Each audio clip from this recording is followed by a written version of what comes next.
مودی صاحب نے کہا کہ اتنا پیسہ خرچ کر رہے ہو، کسی غریب کی مدد کر لو، کسی بیوہ کو دے دو. تو کہنے والے نے کہا کہ یار چودھری صاحب آپ کبھی محفل میں آئے ہو؟ میلاد کی محفل میں ہوتے ہی غریب ہیں. تو بولے وہی لنگر کھا رہے ہوتے ہیں، انہیں کی مدد ہو رہی ہوتی ہے. تو یہ جو ایک کامن پرسپشن ہے، اس طرح کی باتیں نکلتی ہیں، جان بوجھ کر نکالی جاتی ہیں کہ بھائی میلاد پر جو خرچ ہو رہا ہے نا، یہی والا پیسہ بیٹے کی شادی والا بھی نہیں، بچوں کے برتھ ڈے والا بھی نہیں، کام دھندے والا بھی نہیں، یہی میلاد پر جو حضور کی آمد کی خوشی میں خرچ کر رہے ہو نا، یہ غریب کی بچی پر لگاؤ. اس کا کیا کریں؟ اس کا سب سے پہلے تو اس چودھری صاحب کی گاڑی لے لیں، صحیح، جو اس نے لاکھ کروڑ 2 کروڑ کی رکھی ہوئی ہے. بالکل ٹھیک ہے. چودھری صاحب کا 5-6 لاکھ والا موبائل لے لیں، موبائل بھی لے لیں. چودھری صاحب کے جوتے اتروا لیں، اور چودھری صاحب کو اپنی کوٹھی سے نکال دیں، اور چودھری صاحب کی سارا کاروبار لے لیں. چودھری صاحب کو عقل آ جائے گی. ہاں، سمجھ آ رہی میری بات کی؟ بالکل. وہ سب کے لیے اتنا مہنگا، اس کے لیے مطلب میں سمجھتا ہوں کہ پورا محلہ وہ پال سکتے ہیں، لیکن صرف دکھلاوے پر لگا رہے ہیں اپنا پیسہ. اس وقت ان کو نہیں یاد آتی. باقی بچے بچیوں کی شادیاں برتھ ڈے تو چھوڑ دینا آپ، ان کے ایک واش روموں میں اتنا پیسہ لگا ہوا ہوتا ہے، غریبوں کے 2 گھر بن سکتے ہیں. اس وقت ان کو نہیں یاد آتا کہ کوئی بیوہ ہے یا نہیں ہے.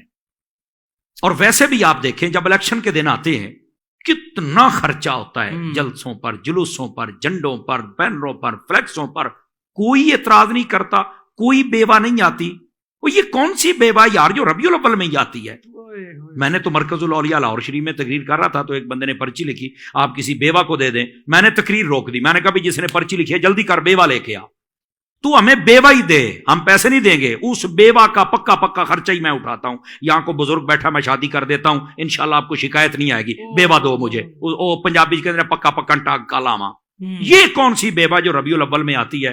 نہ تمہیں میچوں میں یاد آتی ہے، نہ جناب ٹورنامنٹ میں تمہیں یاد آتی ہے، نہ ہی تمہیں بچوں کی شادیوں میں یاد آتی ہے، نہ ہی الیکشنوں میں، نہ ہی کبڈی کے میچوں میں، نہ کرکٹ کے میچوں میں. اتنے خرچے فضولیات کرتے ہو، بیوہ نہیں آتی. میلاد میں بیوہ آتی ہے، یار بیوہ ہی دو، ہم اس کا پکا علاج کر لیتے ہیں. کوئی ایسی بات نہیں. وہ کون بولے پھر؟ چپ. تو بات دراصل یہ ہے کہ یہ کہنا بیوہ کو دے دو. میرا ایک سوال ہے، ہم جھنڈے لگاتے ہیں، یہ لوگ بتائیں کہ کہتے ہیں کسی بیوہ کو دے دو، بیوہ جھنڈے پہنے گی؟ کیا بےہودگی ہے یہ؟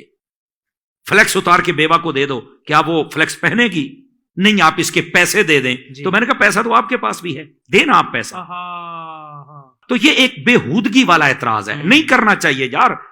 پاکستان 14 اگست جب اس کے لیے اتنے خرچے ہوتے ہیں، کوئی یاد نہیں آتی ان کو یار. آخر کیا وجہ ہے؟ آقا کریم سے اس کو کہتے ہیں بغض میلاد. بغض میلاد، یہ بغض میلاد نہیں ہونا چاہیے. اللہ آقا کریم صلی اللہ علیہ وسلم آپ نہ آتے تو یہاں کچھ بھی نہ ہوتا. اور پھر یہ کہ آپ نے جو اشارہ دیا میں اس پر بھی تھوڑی سی بات کر دوں کہ اتنا پیسہ لگاتے ہو آپ کسی غریب کو دے دو. تو میں نے کہا بتاؤ یہ جو محافل ہوتی ہیں، میں چھوٹا سا ایک نقشہ دے دیتا ہوں. محافل میں جو ساؤنڈ لگا ہوتا ہے یہ پارلیمنٹ کے کسی بندے کا ہے؟ تو کہتے نہیں یہ تو کسی غریب بندے کا ہے. یہ بیٹھا ہے نا جی، یہ اتنا نہیں غریب میں سے. ہاں چلو خیر، بہرحال کچھ تو ہے نا. ہاں تو میں نے کہا جی آج اس نے ساؤنڈ لگایا ہے تو کم از کم کو 20-30 ہزار لے جائے گا نا جی. تو ساڑھی پنجابی کے اندر یہ تو کام ہو گیا نا. اللہ، ایک غریب سائڈ پہ ہو گیا. کہتے نہیں ایک کہاں، اس کے ساتھ 5-4 اور بندے ہیں، سب کا کام ہو گیا. اچھا یہ جو باقی کیٹرنگ کا سسٹم ہوتا ہے تو بتائیے یہ کوئی بیرون ملک سیٹ بیٹھتا ہے جس کا ہے؟ نہیں یار، یہاں کے غریب بندہ ہے جس کا یہ کام ہے. تو میں نے کہا اس کا کام بھی ہو گیا، کوئی 30-40 وہ بھی لے گیا قابل. تو یہ جس نے کیمرے لگائے ہوئے ہیں تو یہ کون ہے؟ یہ اسٹیٹ بینک کا کوئی افسر ہے؟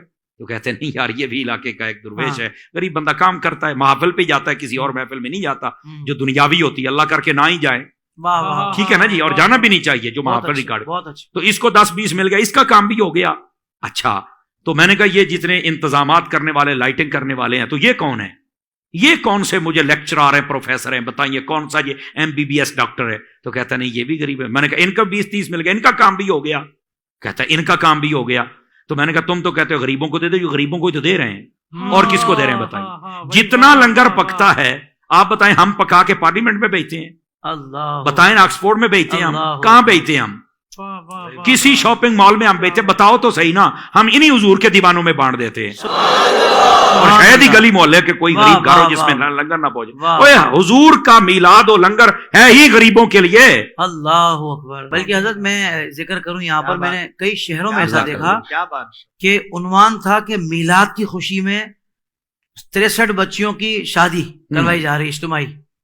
اہتمام کر دیا گیا کہ میلاد کی خوشی میں ان غریب بچیوں کی جن کے پاس نہیں تھے انتظامات. صحیح فرمایا. اللہ کی عزت کی قسم کھا کے کہہ رہا ہوں, ابھی پچھلے دنوں یہ جو پاکستان میں سیلاب کا جو معاملہ ہوا, اب یقین مانے کراچی کی وہ NGOs کہ جو زبردست میلاد منانے والی ہمیں صف اول میں نظر آئی مدد کرتے ہوئے. الحمدللہ. ایسی مدد ماشاءاللہ کہ صرف لوگوں کے راشن وغیرہ کا بندوبست نہیں, اس کے بعد ان کے گھر بنانے تک کا معاملہ. الحمدللہ. یعنی آپ دیکھیں کہ یار میلاد بنانے کی یہ بھی برکتیں ملتی ہیں کہ بندے کا دل اتنا نرم ہو جاتا ہے کہ وہ امت کے درد کو اتنا محسوس کرتا ہے.